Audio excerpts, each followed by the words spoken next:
So guys from season 4 का final episode आ चुका है और ये एपिसोड काफी धमाकेदार था। लेकिन जितना ज्यादा ये एपिसोड अच्छा था उतना ही ज्यादा खतरनाक था, क्योंकि इसने ऑडियंस में ऐसी क्यूरियोसिटी जगाई है जो कि मेरी तरह सीजन 5 का बेसब्री से इंतजार करेंगे। पर एक चीज मुझे समझ नहीं आती कि इन्होंने पूरे सीजन में सिर्फ एक ही घटना पर ध्यान दिया और वो था हड्डियों को वापस लाना। और फाइनली जब उन्होंने हड्डियों को पा लिया है तो अब उन्हें समझ नहीं आ रही कि आखिर इन हड्डियों का वो क्या करेंगे, क्योंकि उन्होंने बॉटल ट्री को उखाड़ दिया है। एपिसोड की शुरुआत में जैड और टैबिथा को दिखाया जाता है जो कि उन टनल्स के अंदर थे। वो देखते हैं कि इस तिरपाल की वजह से मॉन्स्टर अंदर नहीं आ रहे थे, जिसकी वजह से जेड टैबिथा को जल्दी जल्दी हड्डियों को बैग में भरने के लिए कहता है। दूसरी तरफ बॉयड उनके सिग्नल का वेट कर रहा था ताकि वो पेड़ को उखाड़ सके। तभी जेड कहता है कि जैसे ही सीढ़ी नीचे आएगी तुम ऊपर चली जाना, क्योंकि जैसे ही पेड़ को उखाड़ा जाएगा ये जगह सुरक्षित नहीं रहेगी और मॉन्स्टर अंदर आ जाएंगे। तब टैबिथा उससे पूछती है कि तुमने तो कहा था कि हड्डियां हमारी रक्षा करेंगी। तब जेड कहता है कि उसने झूठ बोला था,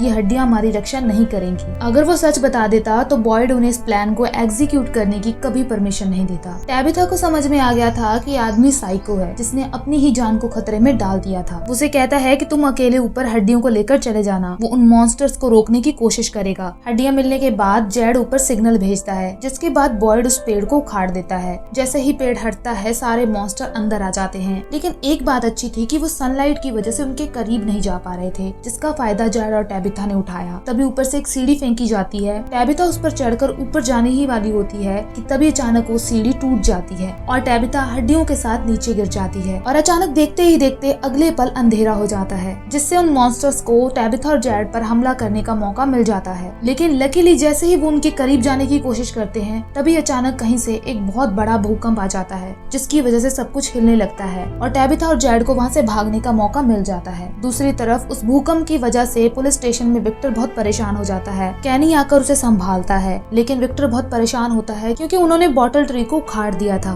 बॉयड ऊपर से जेड और टैबिथा को आवाज लगाता है, लेकिन अचानक रात हो जाने की वजह से जंगल के मॉन्स्टर्स उनकी तरफ बढ़ रहे थे। सभी लोग बॉयड को वापस आने के लिए बोल रहे थे, लेकिन बॉयड को जेड और टैबिथा की टेंशन हो रही थी। लेकिन फिर भी वो सभी को लेकर वहाँ से गाड़ियों में बैठकर निकल जाता है। यहाँ पर पैटी का सीन मुझे इतना इरिटेटिंग लगा, पता नहीं बॉयड ने उसे क्यों बचाया। और देखना सीजन 5 में यही औरत जेड और टैबिथा के खिलाफ जंग का ऐलान करेगी और सभी टाउन वालों को उनके खिलाफ कर देगी। भागते भागते वो टनल के एक ऐसे हिस्से में फंस जाते हैं जहाँ से बाहर निकलने का कोई रास्ता ही नहीं होता। मॉन्स्टर्स उनके करीब आ रहे थे, लेकिन लकीली वहाँ पर फिर से एक भूकंप आ जाता है, जिससे उस टनल का रास्ता फिर से बंद हो जाता है। फिलहाल कुछ टाइम के लिए वो उन मॉन्स्टर्स से बच चुके थे, लेकिन वो वहाँ पर फंस भी चुके थे। दूसरी तरफ सभी लोग वापस जा रहे थे, लेकिन पैटी वहाँ पर भी हंगामा कर रही थी। मुझे ये समझ नहीं आता कि क्या वो अकेली ही इतना डरी हुई थी, बाकी सभी लोग भी तो उसके साथ ही थे। वो तो इतना पैनिक नहीं कर रहे थे, जबकि उनकी जान भी खतरे में थी। लेकिन सिर्फ यही पागल औरत हंगामा कर रही थी और बॉयड से उसकी गन छीनकर खुद को शूट करने वाली होती है। खैर बॉयड उसे फिर से बचा लेता है और वो बॉयड से कहती है कि तुम्हारी वजह से हम इस मुसीबत में पड़े हैं। ये जगह हमसे नाराज हो चुकी है और अब ये जगह हमें पुनिश करेगी। फातिमा और मैरियल क्लिनिक में होते हैं। तभी फातिमा को एहसास होता है कि स्माइली उनकी तरफ बढ़ रहा है। वो मैरियल को बताती है कि जिस चीज को मैंने जन्म दिया है वो क्लिनिक की तरफ ही आ रहा है। मैरियल भागकर बाहर देखती है और सच में स्माइली सामने होता है। वो कहती है कि हमें डरने की जरूरत नहीं है क्योंकि हमारे पास तलिस्मन है। लेकिन जब वो देखती है तो दरवाजे पर वो पत्थर नहीं होता। वो जल्दी जल्दी से ढूंढने की कोशिश करती है और लकीली मैरियल को वो पत्थर मिल भी जाता है, लेकिन तब तक बहुत देर हो चुकी थी। स्माइली अंदर आ चुका था।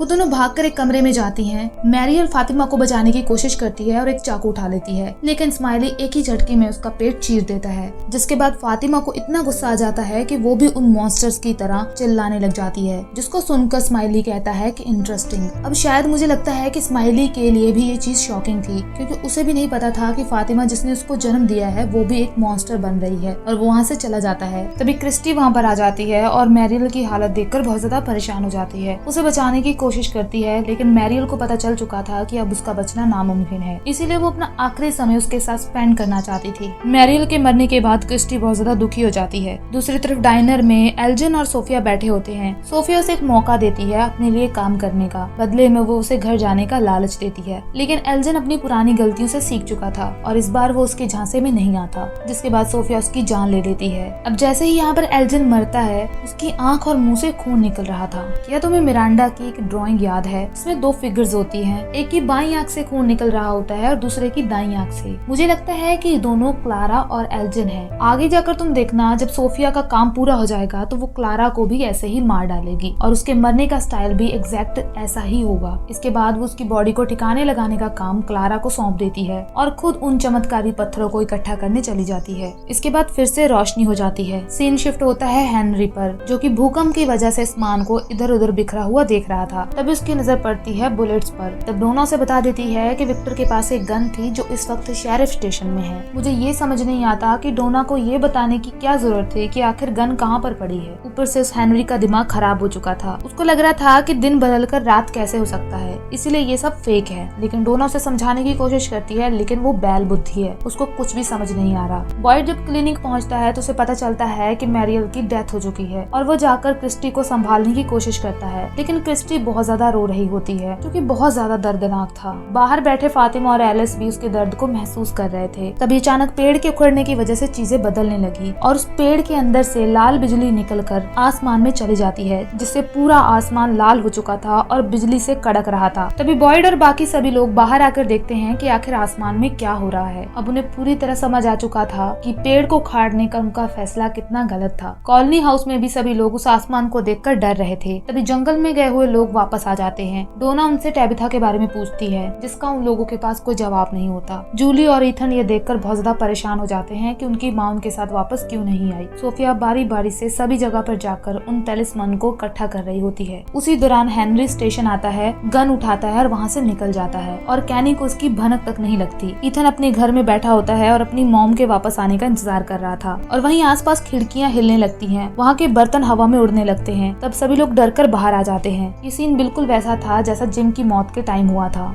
ईथन जूली से कहता है कि पहले डैड मुझे छोड़कर चले गए, उसके बाद मॉम भी मुझे छोड़कर चली गई, अब आगे शायद तुम भी मुझे छोड़कर चली जाओगी। जिसके बाद जूली उसका डर कम करने के लिए उसे गले लगाती है और उसे कहती है कि तुम यहाँ पर कभी अकेले नहीं रहोगे, मैं तुम्हारा पूरा ध्यान रखूंगी। बॉयड स्टेशन वापस आता है और कैनी को बताता है कि विक्टर सही था, हमें उस पेड़ को नहीं उखाड़ना चाहिए था। जिसके बाद वो जैड और टैबिथा के बारे में बताता है कि शायद वो लोग मर गए हैं। सभी लोग बॉयड से बात करने के लिए आ जाते हैं और कॉस्टा उसे समझाती है कि हम हार नहीं मान सकते, लेकिन बॉयड कहता है कि तुम ही बताओ कि आगे हम क्या कर सकते हैं। जिसके बाद सारा देखती है कि रेडियो पर सिग्नल आ रहा था। तब उन्हें पता चल जाता है कि टैबिथा और जेड टनल में अभी भी जिंदा हैं। दूसरी तरफ जैड और टैबिथा अभी सिग्नल को लगातार भेजने की कोशिश कर रहे थे, लेकिन अचानक बैटरी की वजह से वो डिवाइस बंद हो जाता है। जिसके बाद वो बहुत ज्यादा दुखी हो जाते हैं और जैड कहता है कि शायद तुम्हें मेरे साथ यहाँ पर नहीं आना चाहिए था। तब टैबिथा उससे कहती है कि इसमें तुम्हारी कोई गलती नहीं है, हम यहाँ पर नहीं मरने वाले। तभी वो बोन्स की मदद से उन लकड़ियों के नीचे की मिट्टी को हटाने लग जाते हैं। दूसरी तरफ क्लिनिक में सभी लोग मैरियल की लाश को लेकर जा रहे थे। तो बॉयड क्रिस्टी को बाय बोलकर फातिमा और एलिस के साथ अंदर चला जाता है। उन्हें बताता है कि टैबिथा और जैड अभी भी जिंदा हैं और वो रेडियो की मदद से सिग्नल भेज रहे थे और वो खुद टनल्स में जाकर उन्हें बचाने की कोशिश करेगा। तब एलिस कहता है कि वो भी उनके साथ जाएगा, लेकिन बॉयड इसके लिए मना करता है। तब फातिमा कहती है कि हम दोनों आपके साथ चलेंगे, क्योंकि मैं उन मॉन्स्टर्स को सेंस कर सकती हूँ कि वो इस वक्त कहाँ है और मैं उनसे बचने में आपकी मदद कर सकती हूँ। जिसके बाद बॉयड उसकी बात मान लेता है। विक्टर अपने फादर के पास आता है। इतना सब कुछ झेलने के बाद भी वो बच्चा अपने फादर को अच्छा फील कराने की कोशिश कर रहा था, लेकिन वो पागल आदमी हेनरी उस पर बंदूक तान देता है और उसे कहता है कि मुझे यहाँ से वापस जाने के लिए तुम्हें हटाना होगा। तभी लकीली वहाँ पर ईथन आ जाता है, जिससे हेनरी का ध्यान भटक जाता है और विक्टर तभी उसी मौके का फायदा उठाकर हेनरी के हाथ से उस गन को गिरा देता है और बहुत ज्यादा फ्रस्ट्रेट होकर बोलता है कि आप यहाँ पर क्यों आए थे? आपने कहा था कि आप मेरा ध्यान रखोगे, लेकिन आप इसका उल्टा ही कर रहे हो। जिसके बाद हेनरी बहुत ज्यादा दुखी हो जाता है। तब तक बॉयड, एलिस और फातिमा टनल के पास आ गए थे। बॉयड कहता है कि आगे क्या करना है। फातिमा उन्हें रोककर कहती है कि मुझे देखने दो कि वो लोग कहाँ पर हैं और रास्ता साफ होने की वजह से वो उन्हें आगे चलने को कहती है। टैबिथा और जैड हड्डियों से मिट्टी को हटा रहे थे। सडनली टैबिथा एक खोपड़ी उठाती है और उसे उठाकर उसे याद आ जाता है कि वो उनकी ही बेटी की खोपड़ी थी। जब जेड को उसने ये बात बताई तो वो चौंक जाता है। मॉन्स्टर्स की आवाज तेज हो रही थी। बॉयड और बाकी सब भी वहाँ पर पहुँच जाते हैं। बॉयड ने गन निकाली और उन लकड़ियों को तोड़ दिया। उसके बाद सभी जल्दी जल्दी वहाँ से निकलने की कोशिश करते हैं। तभी फातिमा को फील होता है कि मॉन्स्टर्स उनके करीब आ चुके हैं। वो उन सभी को वहाँ से निकलने के लिए बोलती है। तब सभी लोग वहाँ पर दुखी हो जाते हैं और फातिमा उन सभी को बचाने के लिए वहाँ पर एक मॉन्स्टर बन जाती है और वो उन्हें चिल्लाकर रोक रही थी। तो बॉयड ने वहाँ पर एलिस को पकड़ा और वो चारों वहाँ से हड्डियों को लेकर निकल गए। एलिस बेचारा बहुत ज्यादा दुखी होता है, क्योंकि उसने अपनी आंखों से अपनी बीवी को एक मॉन्स्टर बनते हुए देखा था।